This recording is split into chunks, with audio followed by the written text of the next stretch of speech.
Hello everybody and welcome back to a brand new episode of the NASCAR Heat 5 Career Mode here on the channel. I hope you're all having a great day today. It's the race 2 of the round of 8. We have had a heck of a playoff run so far. Denny Hamlin advances himself into the Final Four after a win last episode. And now we head into my favorite mile and a half on the schedule, Miami. Texas on my mind because I am recording this minutes after the ending of the Texas Cup race. Let me know your thoughts down below. I think if you're a fan of crashing, you probably enjoyed that race. If you're a fan of racing, you probably didn't really care for that race because, I mean, we still are at a point where Texas is mainly a single groove racetrack and it just sucks for racing.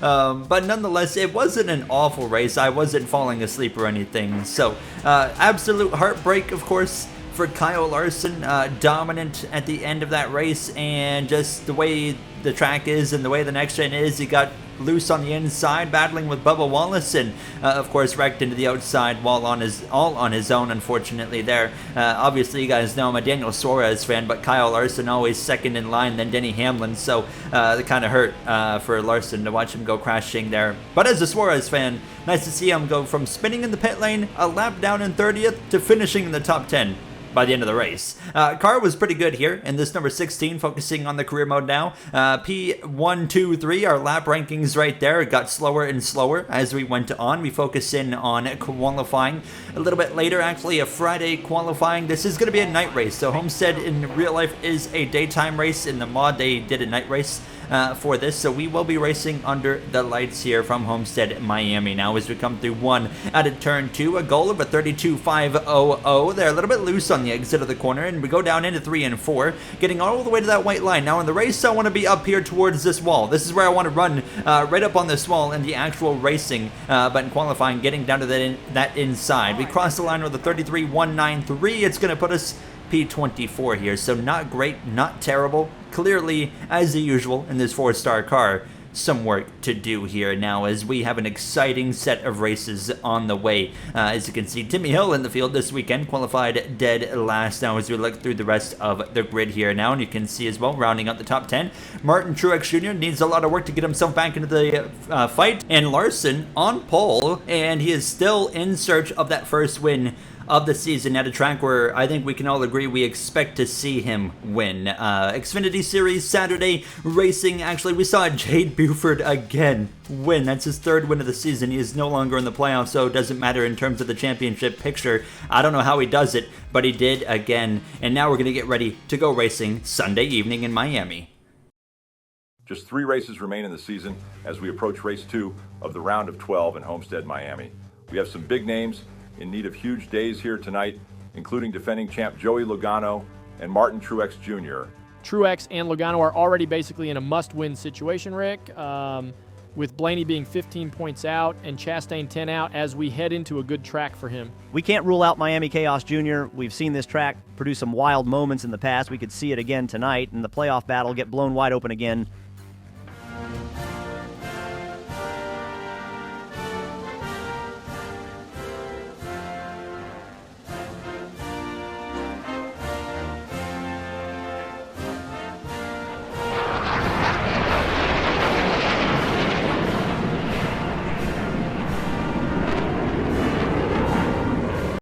Team, gonna be a long night, but let's just see what we can do here. Yes, sir. I think the goal is just focus on picking up a few spots here and there. We have Kevin Harvick running a Jimmy John's throwback paint scheme here this evening, another scheme that Sanok whipped up. Just a few races left in his career, as well as Kurt Busch in the number 67 machine. Larson on pole. You see the Jimmy John's throwback right there on the outside of Kyle Larson.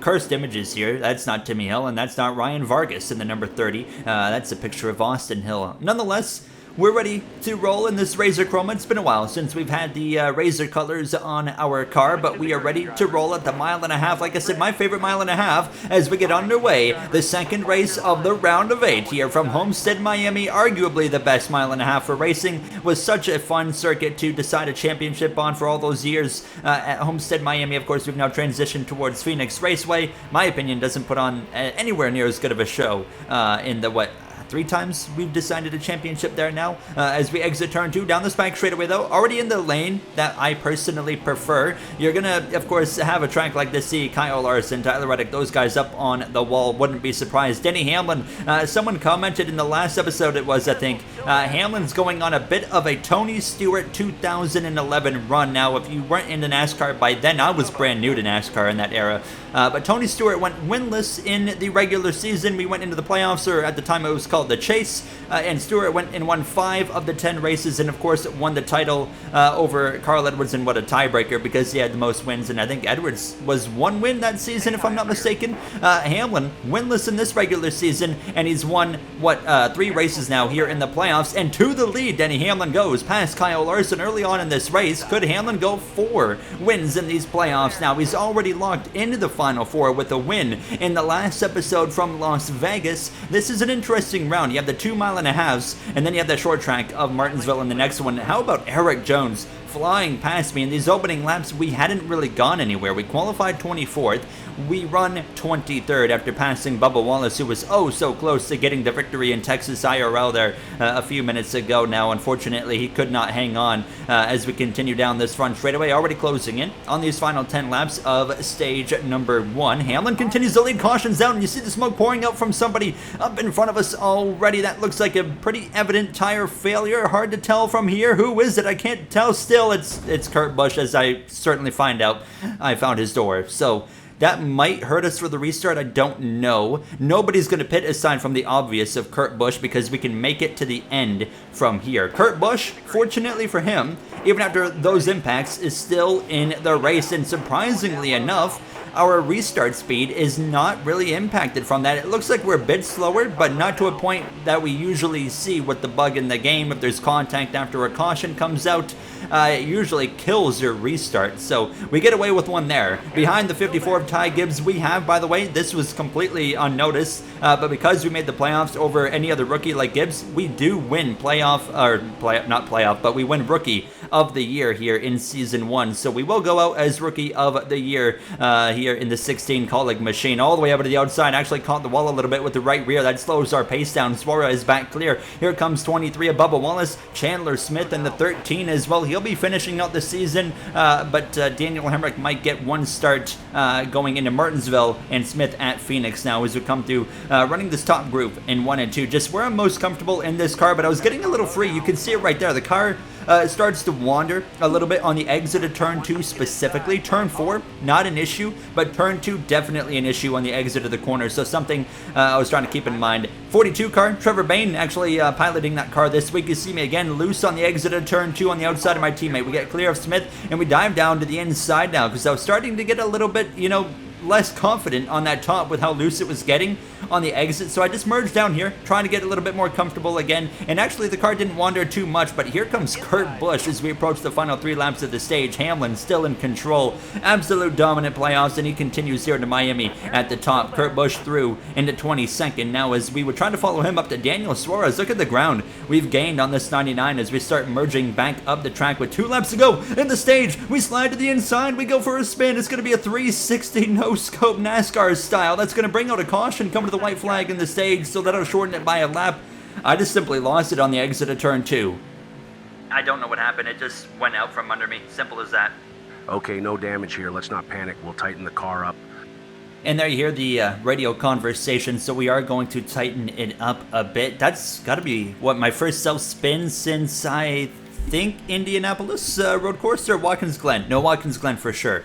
I spun late in that one there. So maybe our first self-spin on an oval this season. The road courses, it's so easy to lose a car with the physics of this game. Hamlin does win stage number 1, a playoff point that won't carry over into the final 4 that he's already locked into. It just takes, an extra point from somebody else as we're back underway. So stage 2 will get an additional extra lap added onto it. So we get back underway here behind that 2 of Austin Cindric. He's on the inside of that 7 Celsius machine. Corey LaJoie, as of course you guys know by now if you've been following this series throughout this first season, LaJoie will be partnering alongside Carson Hocevar as a rookie. Hocevar coming into the Cup Series next season as Spire rebrands to the Andretti team. Andretti coming in and they will be taking over the assets of Spire. The only new team, before in the old career mode I went crazy on custom teams coming in. I only want to do a new team, you know, one new team like a season at the absolute maximum, sometimes a whole season without a new team. But there's a lot of cool ideas, and I don't want to go crazy on the driver moves. We used to do like 10 to 15 driver moves that felt like a season in the OG career mode, which was just too much. And I'm trying to kind of keep it realistic, but as well add that Goen channel flair, we'll call it here, at the same time, and have a little bit of interesting and fantasy kind of moves that take over. As you can see myself outside while they're pushing the limits of the outside barrier. A little bit too much smoke ahead. This might have actually helped us as we go down into turn 3. Crash up ahead. That's another Monster Energy car. That's Ty Gibbs, and not again. They're going to crash right in front of me. Are we going to get the bug again where the car slows down on the restart, or will we get lucky 2 restarts in a row and not lose speed and be affected by that contact? But that's the second Toyota that has blown a tire into a corner here today. So Elliott now out in front. He is trying to, of course, advance into the Final Four. A completely different 2023 season for him compared to IRL, and, well, sure enough, we do get the restart bug because of that contact. I pull over to the left immediately. I could, of course, stay planted in front of the line that I'm in, but that just feels really, even for a video game, unsportsmanlike and just really silly. So I just pull out of the way. It is what it is, you know. It's a video game at the end of the day. Who cares? So we go down into turn number 3, making some headway, and, you know, this car's got some speed in it, so I'm not too concerned. And when I say speed, I'm talking a 20th or so place car, if everything goes well. Ty Gibbs is still in this race, so Kurt Busch had that tire failure, big hits. He continued. Gibbs big hits after tire failure as well, and he continues also. Not often you see 2 tire failures, and they both continue to the outside of Ryan Vargas. Of course, our first time seeing him since our battle that we had at the Charlotte Road Course. Now, Elliott continues to lead in these closing 10 laps of the stage. Got Timmy Hill and Ricky Stenhouse Jr. in front of myself here, wrecking at turn 3. Playoff driver Logano into the outside, while another tire failure here under the lights, and multiple cars involved in this one. He's going to slide back down in front of Smith. Big impact for Smith as well, and we're going to get hit right there on the right rear by the 13, the lightest contact. You have to slow the camera or the video down to see it, but the camera kind of jolts. That's where the contact takes place. We might be getting the most most bad luck I've had in an episode, because we might get hit again with the glitch. We were already at the back of the pack, so I decided to pit for 4 tires, but sure enough, that slight contact leads to this again. We've had a self-spin, and now we've had 3 post-caution contacts, 2 of them leading to a bad restart. Logano as well continues in the race. That's 3 tire failures where the driver's been able to continue. That never happens in this career mode. Elliott continues to lead in these closing laps of the stage. We continue to again try and move forward here. A big shot to the back of Gilliland. We would pass him on the inside eventually and try to follow Logano. We're going to force it 3 wide up the inside. Actually drove into the back of the 22. 3 to go on the stage up the inside of the 66 of Timmy Hill. But Logano, this is really going to hurt his playoff situation. He hasn't had a great start to this round, of course, winless with no playoff points really. He finds himself below the cut line, and obviously going to be way out of the stage points here in stage 2. He is going to have to put together one heck of a Martinsville if he wants a chance to go for the Final Four at Phoenix Race. Now an engine failure right in front of us. That nearly was another moment for us. Kurt Busch, smoke pouring out of the back of the car, down the back straightaway, coming to the final lap of the stage. He's going to get to the pit lane. No caution's going to fly, but in his 3rd to final race of his Cup Series career, it's not going to end the way he wants now as I slip and slide on the exit of turn 2. Just 2 races left in the season after today. It's hard to believe. Chase Elliott leads the way out of turn 4. That's going to be a stage win towards the number 9 machine as we come through 3 and 4 ourselves to the back of that 3 car of Austin Dillon. Caution flies as 10th place crosses the stripe. So 25th here. Honestly, a nice rebound compared to where we were there originally after that caution and a slow restart as well. But we did have fresh tires to give us an opportunity to move forward. So we'll pit again I didn't really want any adjustments here. Keselowski, Hamlin, Bell, and Larson the top 5. So Hamlin having a great run. Bell as well, who's been a bit off in this playoff, but has had so many points to carry him through. Having a nice run here tonight. Might even have a shot to win this race when it's all said and done. So Kurt Busch, the only DNF here tonight. We enter the pit lane 25th. We exit 25th, right behind that 42 of Trevor Bayne. We're ready to go back racing here for the third and final stage. We're underway here in stage 3. It's Brad Keselowski. He got the lead out of the pit lane and is in control. A non-playoff driver, of course, in that number 6 RFK machine. Different story from real life. Larson restarts in 3rd place behind that 6 car. Elliott lost some ground in the pit, so he's got some work to do to move himself back forward. I'm hoping that we can just have a clean final stage. Stage 1, we had the self-spin. We had the contact after a caution. Stage 2, we had 2 moments of contact after a caution that screwed up our next restart. Can we just have a clean stage? It's not been a good race for us, and it's just been, aside from the self-spin, it's just been bad luck. Obviously, the self-spin, it's a self-spin. That's my stupidity. Up the inside of the freeway insurance machine of Suarez, he's going to have a brand new primary sponsor for next season. Not going to spoil it, but you guys are going to love the paint scheme. I will spoil who made it. Lation made it, and it looks incredible. I got into the back of Trevor Bayne right there, and that actually slowed me up and allowed Gibbs to my inside, and he would be able to pass me as I'm chasing the car up the track. Lap 47, again into the outside. Well, that's the 2nd or 3rd time where I've just kind of chased the car up the track, and I do it again a corner later in 3. That allows the 3 to go by. Larson back out in front here in Homestead, Miami. Of course, eliminated in the last round with myself, but Hamlin, lap 51, takes the lead from Larson, your stage 1 winner, looking for another win in the playoffs. Denny Hamlin is absolutely on fire. Can he be in control for the remainder of this race? I was already thinking about being creative with strategy again. We're running around Trevor Bayne, our teammate of Haley, for the final couple of races before he moves over to Rick Ware Racing. But we might see green flag pit stops 2 races in a row. That is an unbelievably rare sight in the NASCAR Heat 5 career mode. But we have 14 to go, and it's looking like it very well might happen as we continue in this battle. Just getting that run on the exit of the corner, using that outside to my advantage, and that gets me to the outside of the 42 specifically of Trevor Bayne. Now, as you can see, Haley, Cindric up there, all moving up the track a little bit, searching around, trying to find grip, trying to find some momentum and speed down these straightaways, and it carries me past the 42, but we would run down this 31 who's really struggling on this outside, so that backs me up a little bit. But I decide we're going to pit this lap. I have 8 laps of fuel in the car. I was really taking a gamble here, hoping that no caution's going to come out, but you know, it's been a race that's gone very much against us. I decided, okay, let's just get creative, break off cycle here, kind of like what we did in the last episode, and it worked out to an extent. We made it through caution free. We are going to come in for only fuel, 3 seconds of fuel, no tires. We're going to get back out. Hello, Daniel Suarez. It appears he has blown an engine and is done for the night here late in this race, so unfortunate for that 99, but we rejoin the track, of course, at the back, 38th place, the last car running there, with Suarez now out and Kurt Busch as well. But it's not going to be too long until we see everybody else coming into the pit lane here within the next lap or 2.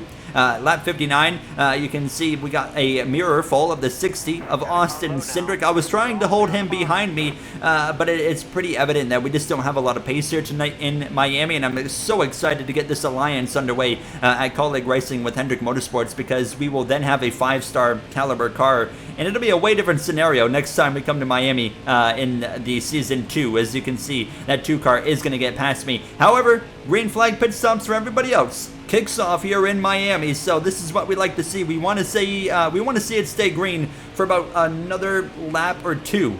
2 would be the best case scenario. Cindric would pit. Elliott still on the track as we dive down into turn number 1, and there's the caution. Worst case scenario, we are going to be trapped a lap down in 35th. And some drivers are still on the lead lap while they're in the pit lane. Larson, one of them, Keselowski. Elliott has to pit still, so he's going to sacrifice the lead in multiple positions. I think it's going to be Keselowski and Larson up front for the restart here. That shakes up quite a bit. 2 non-playoff drivers, Kyle Busch up there as well. How about that? Unfortunately, we're going to be trapped a lap down, and I decided we might as well pit. It's only going to be 2 laps of racing here. It might be overtime. Yes, it will be. In fact, overtime. Wow, it's just not been our night.